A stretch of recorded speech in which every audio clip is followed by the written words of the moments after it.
All right, well, welcome to today's webinar series. We're super excited you could all join us. Before we get started, I just want to do a little bit of housekeeping. My name is Kim Medina. I work here at the Chamber, and Jen Umlin is also on the call today. She's my co-worker, so if you have any questions throughout the webinar, just let us know. Please do feel free to join in during the presentation and put your questions in the chat for Chris. He will be answering questions after the seminar or after the webinar. And if you would like to keep your camera on so that we can encourage some engagement, but please do keep yourself muted throughout the presentation. I'm going to go ahead and stop my share so I can introduce our sponsor. So our sponsor of this webinar series is BKD CPAs and Advisors, and a big thank you to them. And I'm going to introduce Jamie Johnson with BKD. She's going to share a little bit about herself and BKD. So Jamie, I'm going to turn it over to you. Great, thanks Kim. Hi everyone, I'm Jamie Johnson, and as Kim mentioned, I work with BKD. I am a director with the firm and specialize in healthcare on the audit side. We really appreciate the opportunity, and I'm excited to be here with you today and get to listen to today's speaker.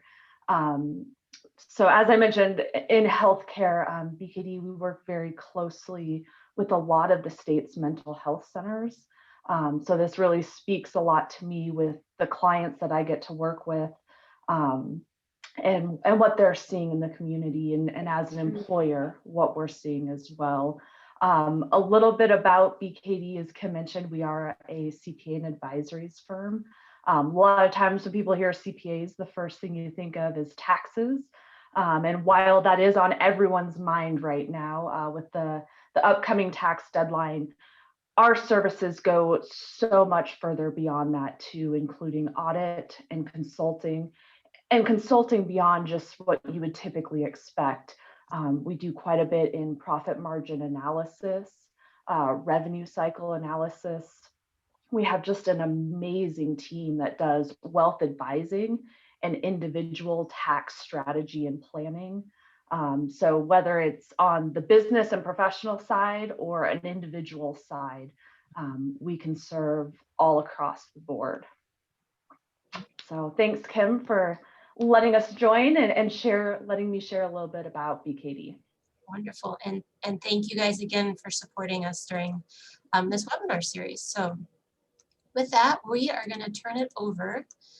I'm going to, don't need to spot myself. I'm going to turn it back to my slideshow here real fast. And we will introduce our speaker today. Oh, look at that. It doesn't want to work. Never mind. We'll just do it this way. So I'm going to introduce Chris. So Chris, I'm going to make you spotlight so everyone can see you. Oh, good. Okay. So let me introduce you to Chris. So Chris Berger is a licensed professional counselor, a national certified counselor, and the founder and CEO of Foundations Counseling, LLC, which he launched in 2007. With 25 counselors spread throughout 5 locations in Fort Collins, Windsor, and Loveland, the company provides unparalleled mental health therapy and relationship counseling with a culture of reverence, excellence, and integrity. Foundations Counseling has developed and cultivated a variety of strategic alliances with businesses, medical offices, law firms, schools, and places of worship to provide support to individuals, couples, and families throughout Northern Colorado. Prior to entering the psychological counseling profession, Chris worked in the motion picture industry at a variety of organizations, including the Walt Disney Company, Universal Studios, and Raz Star Productions. Did I get that right? No, that's okay. Raystar Productions. He lives in Fort Collins with his beautiful wife and 2 precious children and a newly acquired, I'm not quite sure what kind of dog this is. Chiffon?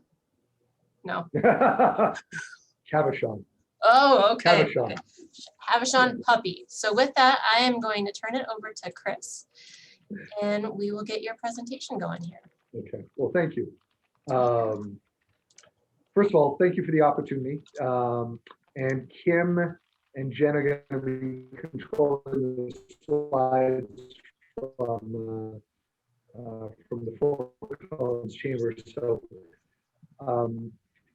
I tend to be more conversational in my approach, and Otherwise, at the end, we have certainly saved some room for some Q&A, and hopefully I'll have a chance to address any and all questions, thoughts, comments as we go.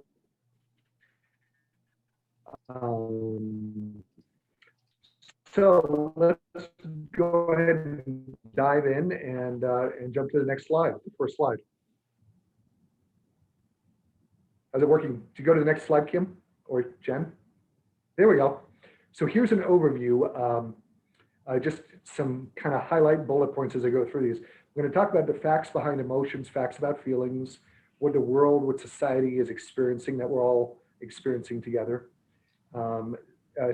Overall, a very simple Cliff Notes symptom checklist, things to be aware of.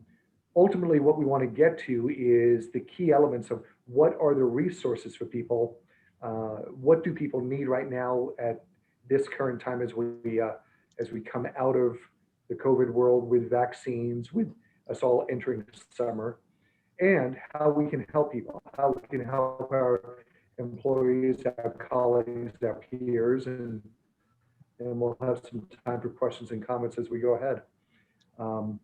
Next slide. So you're good, Chris. There you go. There we go. Good. So just so you know, in terms of the overall scope of what people are experiencing, without any hesitation, without any doubt, we read about this in my field every day, every week, every month. Depression and anxiety, or a combination of both, are the dominant emotional states, the dominant mental health issues that people are dealing with. But depression is 28.4, well over a quarter. Anxiety is 35.8%, and together they make up 4 out of every 10. But pretty much it's a universal experience right now that people are experiencing one or two or the combination of anxiety and depression. Again, the study was from last December, but this has not changed week to week, month to month. Now, to tie this together, Kim, can we go to the next slide? To tie this together, the increase in isolation has led to feelings of annoyance, anxiety, fear, depression, loneliness. In a typical year, about 20% of society is experiencing some type of mental health issue, mental health disorder, whether it's mild, moderate, severe. But in terms of what people, 1 out of 5, 20% averages, as you can see at the bottom here, 18 to 24-year-olds, it's more than half, 56%. Those in the 25 to 49, 25 to 50 range are almost 50%. Older generations, 39, almost 40%. Even the low end group, those 65 and over, is compared to a typical non-COVID, non-pandemic year, is these percentages are off the chart from about 10% higher all the way well above double what we are normally seeing. In other words, this is dealing with, and the greatest impact seems to be experienced by the younger generations. At this time, it's speculation, but what we are beginning to see in the research Hey, is Chris. those that simply have through many. Yep. Can we, we're having some issues hearing. So maybe if you turn your video off, that'll not take up as much bandwidth, and then we might be able to hear you better.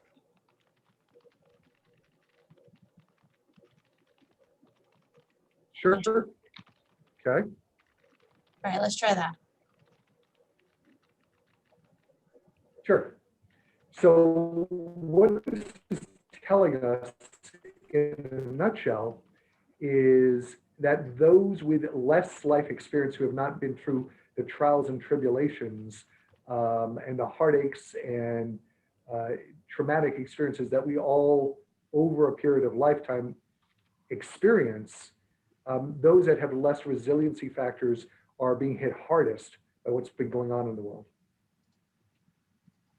Let's go ahead and go to the next slide. Sure.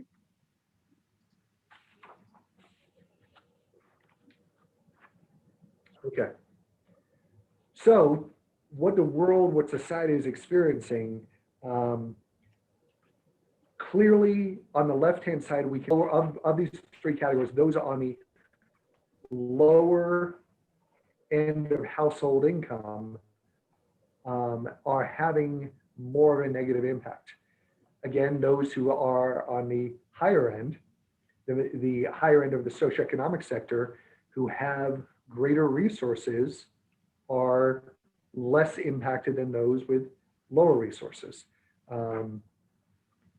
Overall, there's been an increase in utilizing poor coping skills, substances, drugs, alcohol, emotional eating, an increase in pornography addiction, an increase in gambling, people utilizing immediate gratification type mechanisms to help them cope with their anxiety and depression. Massive decrease in regular exercise and motivation, and a large part of that is a double-edged sword of gyms, as we all know.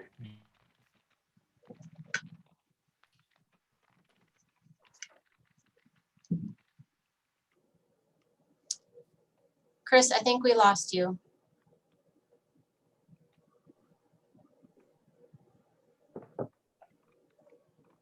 Chris, are you still there? Okay. I'm here. Can you hear me? We can hear you now. I think you cannot move. I think you just sit perfectly still. Okay, I will sit perfectly still. Okay. Where did I lose you there? Where did we get cut off? You were just talking about the What was the gym. last thing you heard?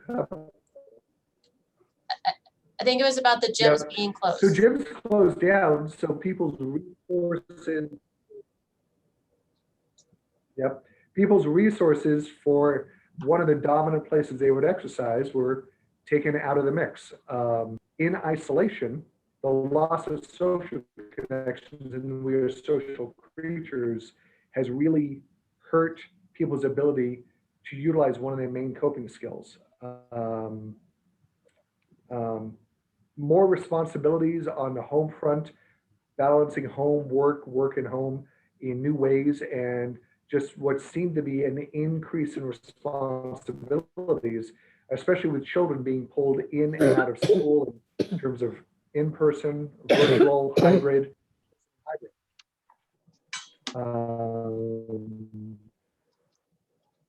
Anyway, where this has ended up leading people is a lot of bad decision-making, a lot of impulsive decision-making, and not really finding substitute or new coping skills. So let's go to the next slide. Okay. Okay. Well,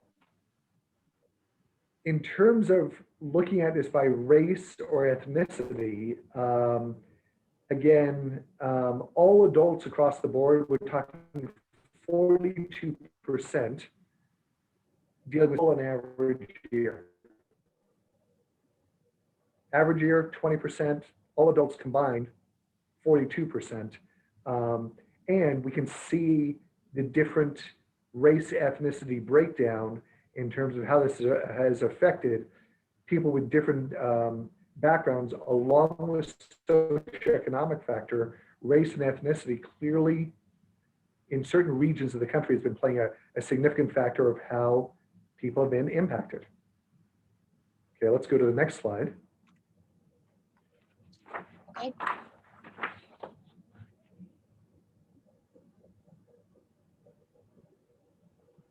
Here we go. So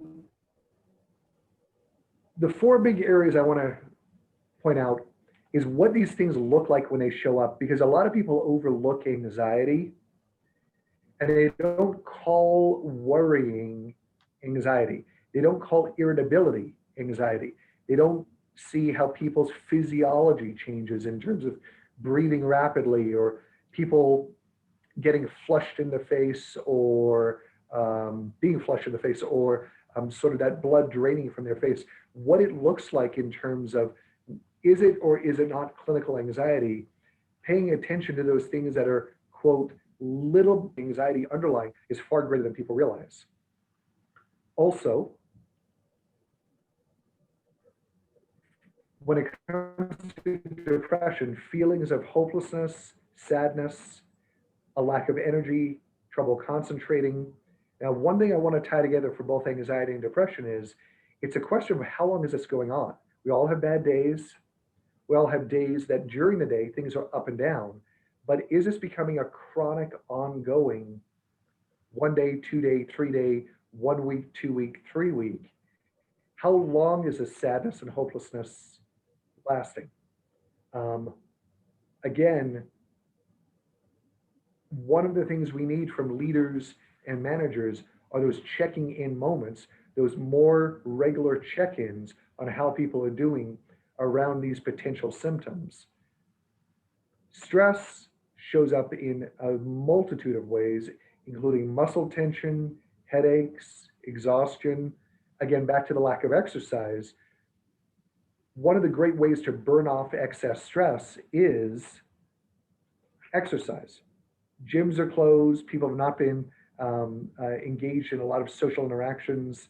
There's been a lack of endorphin release, the serotonin, the dopamine, the norepinephrine, all the things that would normally go to buffer stress, depression, anxiety, along with binge eating and so on, are really exacerbating these three areas, which then leads to, just recently, there have been a couple of New York Times articles about this concept of languishing, which is really between depression and thriving. That people aren't feeling great, but they're not quite fully clinically depressed, a little empty, they're feeling a little less joy. And one of the things that the article in the New York Times talks about is the absence of joy doesn't necessarily mean somebody is depressed. But if they are not physically depressed and they're not joyful, where are they? For a lot of people, a lot of my clients, a lot of our clients at foundations, we talk about, does the terminology languishing and lethargy fit what you're dealing with? Again, these are all just things to be aware of, things to check in on. Okay. Kim, next slide, please. Okay, there you go.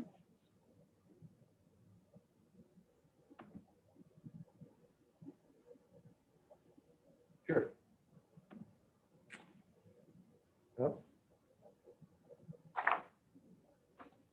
Not popping up. There we go. There it is. Here we go. Okay.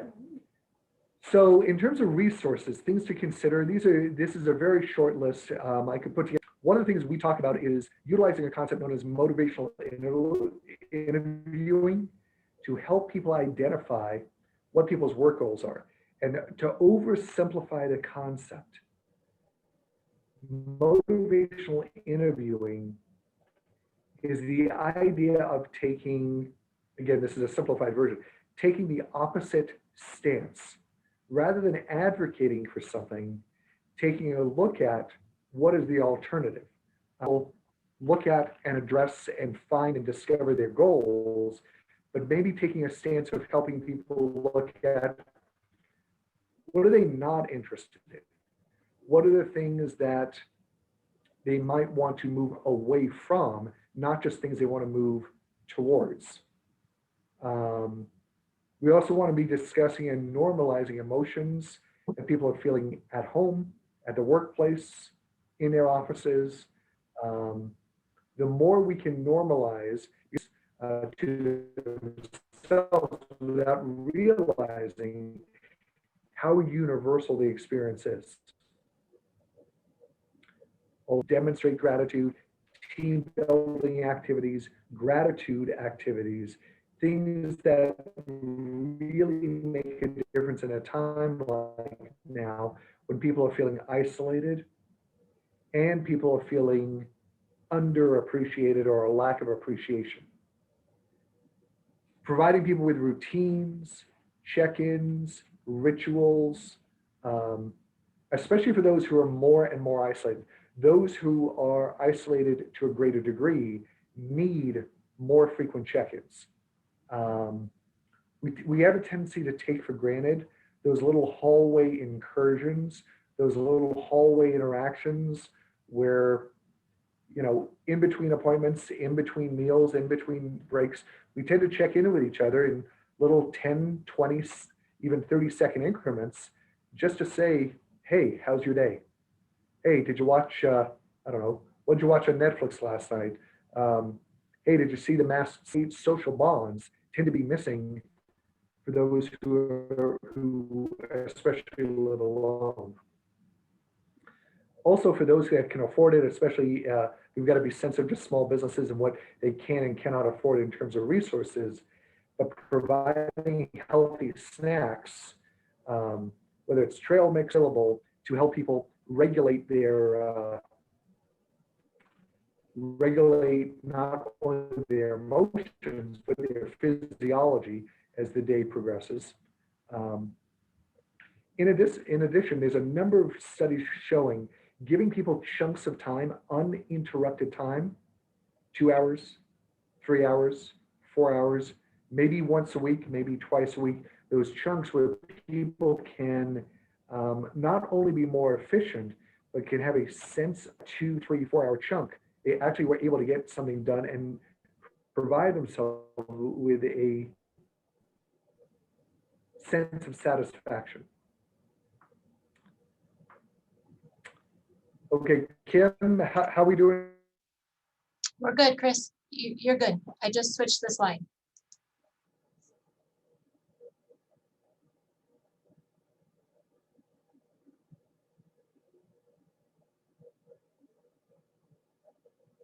Oh, did I lose you, Chris?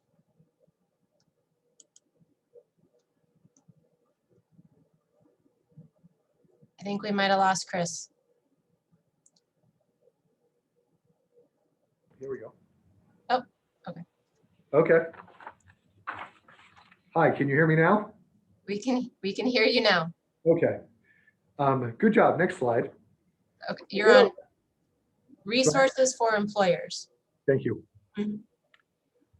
So, in no particular order, I want to rattle off a few things. We want to provide flexibility within the context of the reasonableness of the business. Flexibility for employees to work from home, allow employees to make their own schedule if possible, give employees options to work in person, work from home, hybrid.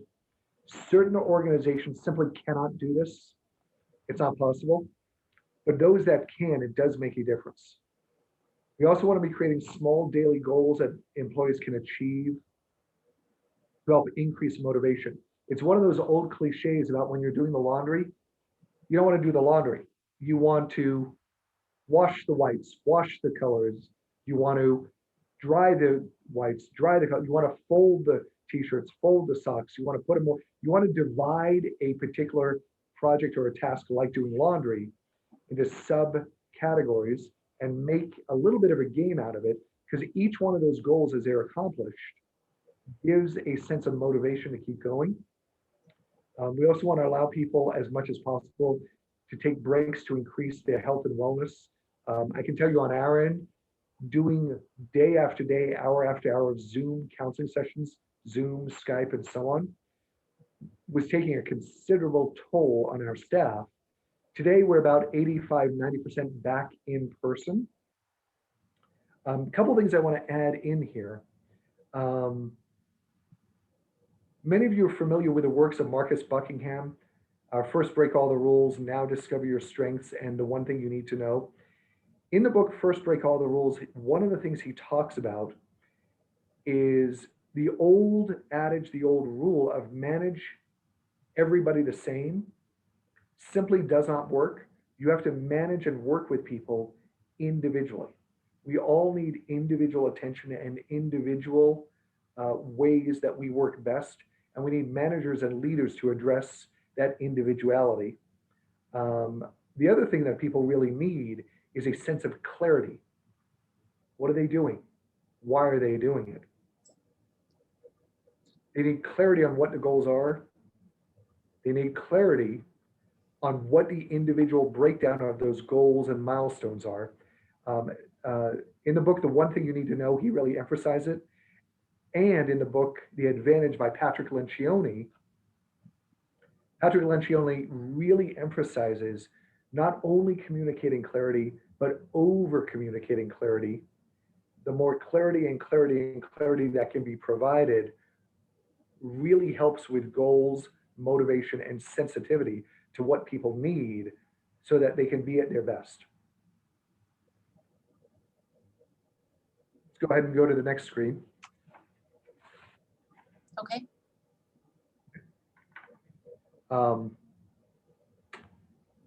Hey, Kim, before I keep going, I'm going to catch my breath here. Anything you want to add in or any questions at the moment? Jen, are there any questions in the chat? No, Sylvia did have one. she's waving us off. Oh, okay. Chris, Well, I how think about I you're come good. back to that? Okay.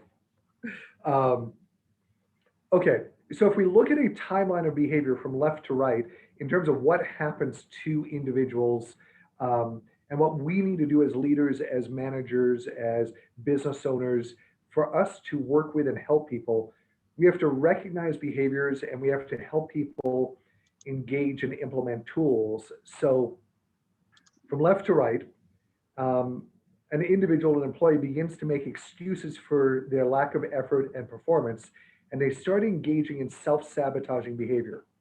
A truly remarkable resource for this is a book. It's a little bit out of date. It's a little bit dated, but it's a phenomenal book. It's called The Magic of Thinking Big by David Schwartz.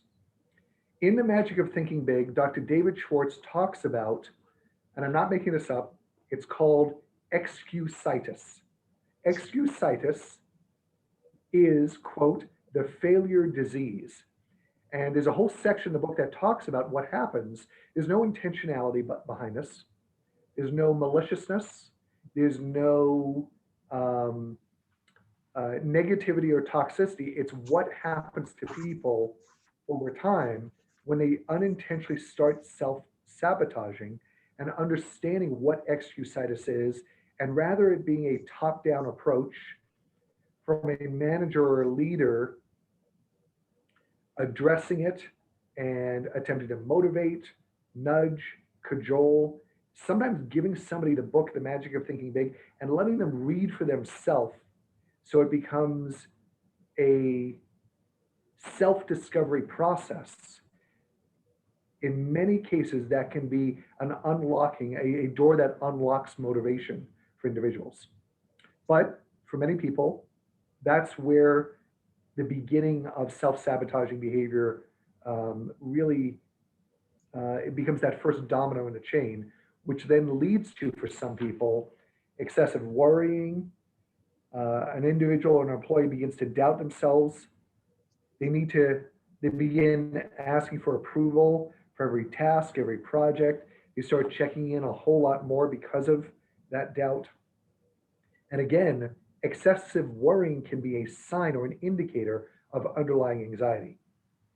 Also, that doubt ties back into a fundamental psychological concept. Many of you have heard of Abraham Maslow, Maslow's hierarchy of needs. For a lot of people, what's going on, and they don't realize it, is there's anxiety and self-doubt because they're not having a sense of safety. They don't feel safe physically, they don't feel safe mentally, they do not feel safe emotionally. And so it shows up in worrying and doubt. And simply knowing about that concept for some people, Abraham Maslow's hierarchy of needs, can help them better understand their own worrying and their own doubt. Anyway, that can lead to a lack of motivation, low energy, a struggle to meet daily goals, And I'm going to get to at the end, what do we do about that?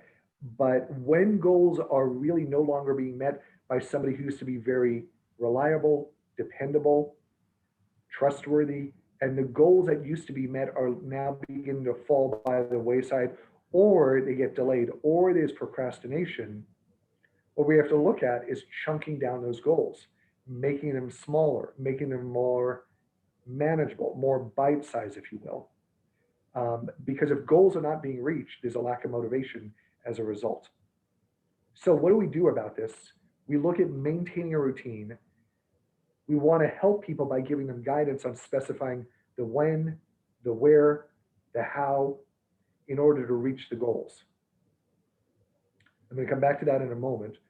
We need, back to clarity, we need to make those expectations as clear as possible and make sure we are designing and creating and engaging in a feedback loop. We need to be asking people if they understand what the expectations are. We need to be asking people if they understand what the goals are. And we need to have a two-way street on the communication so that we can help people enhance their performance. And then finally, we need to create the smallest goals possible. Day-to-day goals, sometimes in many cases, hour-by-hour goals, deadlines that go with the goals, deadlines that create accountability. By creating and developing small goals and reaching those goals, people then give themselves energy. By breaking down a given project or a task into 12 different tasks, that's 12 different moments that create a sense of accomplishment. The other thing is, there's a book called that I highly recommend, strongly recommend. It's a book called The Power of Full Engagement. The Power of Full Engagement talks about creating routines and rituals. It's written originally by two sports psychologists. And A Powerful Engagement talks about how rituals both help us from draining energy as well as giving ourselves energy. For example, we have rituals in the morning, rituals in the evening, how we brush our teeth, how we put on our socks and shoes, and things we talk about in our company is, is somebody a sock, shoe person, or a sock, shoe? And, have you ever driven to work and sort of woken up at the office and you don't quite know how you got there?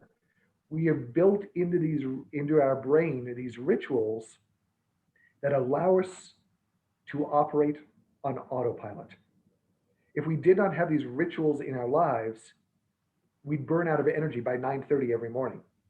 Well, in today's world, many people need new rituals, new routines, because the old ones are no longer working. So, any questions so far on any of that? I don't think so, Chris. So, one last thing I'll point out on rituals.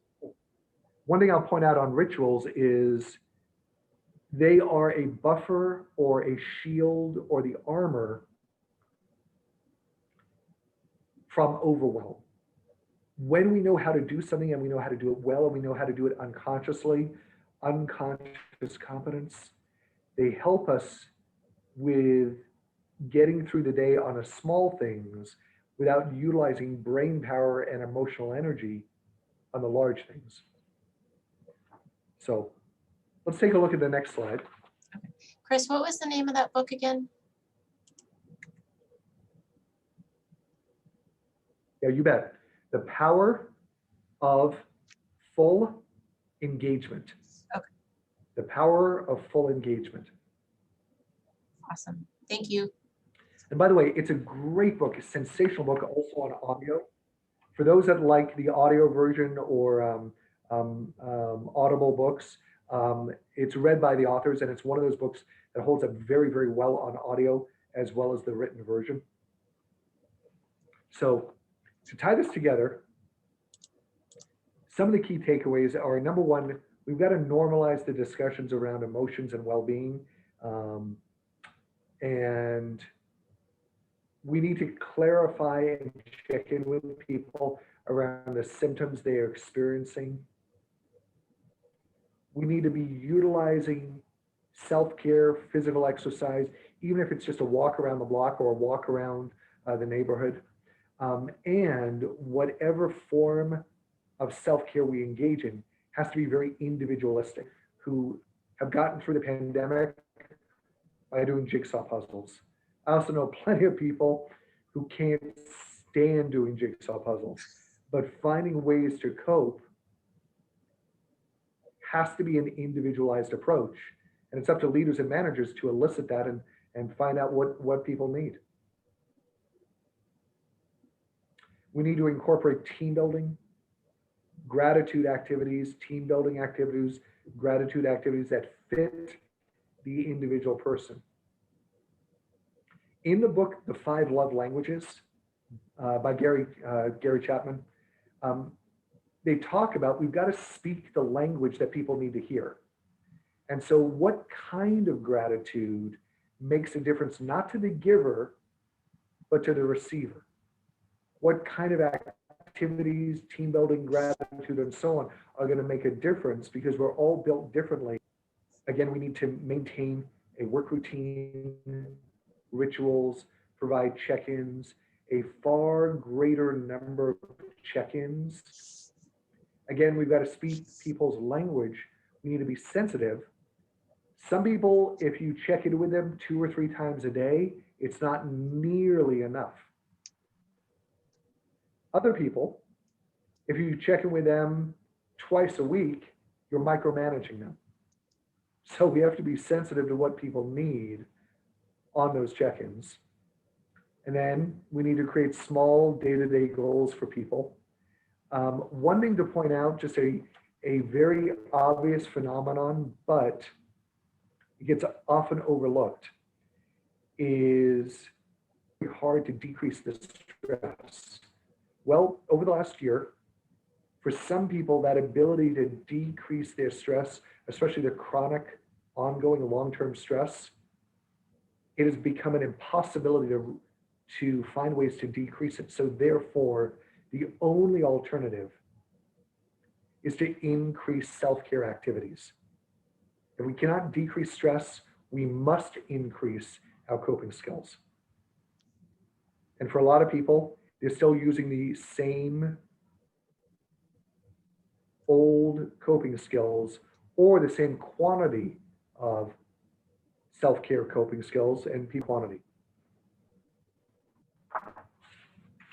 And that's really it. Let's see what else I can help with. Questions, comments about anything we presented, or just anything else in general around mental health, emotional health, or what else is going on in the workplace. What questions can I answer? How can I help? So guys, please do. I don't think there's anything in the chat. So if you do have any questions for Chris, I'm going to go ahead and stop the share and see if I can get Chris to pop up on video. We'll see if we can get that to work. Chris, do you want to try to come back on video?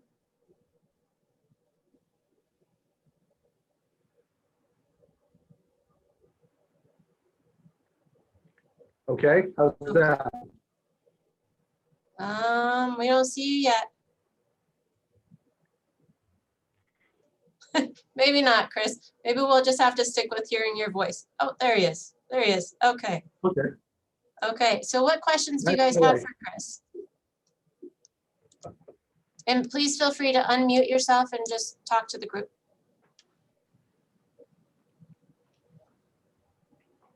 Hey, Chris, this is Jamie with BKD. I was wondering, I've had a couple team members ask for mental health days throughout the pandemic, and specifically for us also in our busy season as accountants. Just curious what your thoughts are in your expertise of how to best support them as a team member, you know, how to react and manage the rest of my team too, as we accommodate that. Sure. Well, a few things to keep in mind. Every organization is different around what their standards and protocols and procedures are around employment law and their HR policies. And I'm not an employment lawyer and I'm not an HR expert, but I do know being consistent across the board in terms of your policies.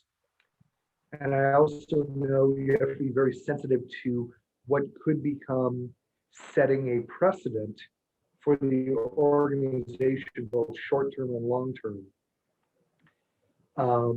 I think there has to be an ongoing two-way dialogue around what people are needing mental health days are. I think there has to be open lines of communication. I think generally speaking, if people are overwhelmed, anxiety, depression, I think a lot of people really need those days and they should be accommodated. I think it can do wonders having a day off now and again to take care of themselves personally and emotionally, as well as giving them time to do what they need to do for themselves, their families, their partners, their children, so they can then bring their best selves back to work. But I think every organization and every individual, it has to be an ongoing conversation. Wonderful. Anybody else have questions for Chris? Still there? We're still here. I took you off video because we were losing you. Okay. Well, I can hear you. I'm good. Okay, good, good. Any other questions for Chris?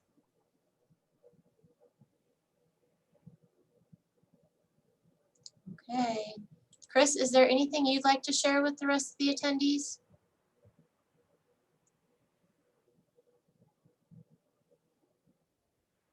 Well, all I would say is if I can be a resource, whether it's my organization or me personally, not that we are needing or looking for more clients. We have seen a remarkable influx in the last several weeks and months to a point of overwhelm. But if I can point people in the right direction, resources in the community, books, articles, resources that are out there, I'd be happy to help. One last thing I did want to share. I found a quote. I don't know. I'm blanking on his name. A gentleman who was the COO of 1-800-GOT-JUNK. His name is Cameron. I'm blanking on his last name right now, but it's an interesting quote. If you care more about your employees' personal goals, they will go through brick walls to help build your company. I think really putting a focus on what people are needing at balancing the needs of the organization is more and more critical. So if I can be of help in the future, please let me know. Okay. Wonderful. Well, thank you, Chris, and thank you everyone for sticking with us. This is being recorded, and I will send out Chris's slides so that if you did miss anything, you can look at those. And all of Chris's information is in the PowerPoint as well. So please do reach out to him if you have any questions. And Chris, thank you very much. And Margaret, thank you very much for sticking with us today for our webinar. Our next one will be on the second Tuesday in June. What is that, June 8th? And we'll be talking about the psychology of money and how the financial wares of the financial stuff that's happened throughout COVID and how that's taken an impact on us as well. So thank you again for joining us, and I hope you all have a wonderful afternoon.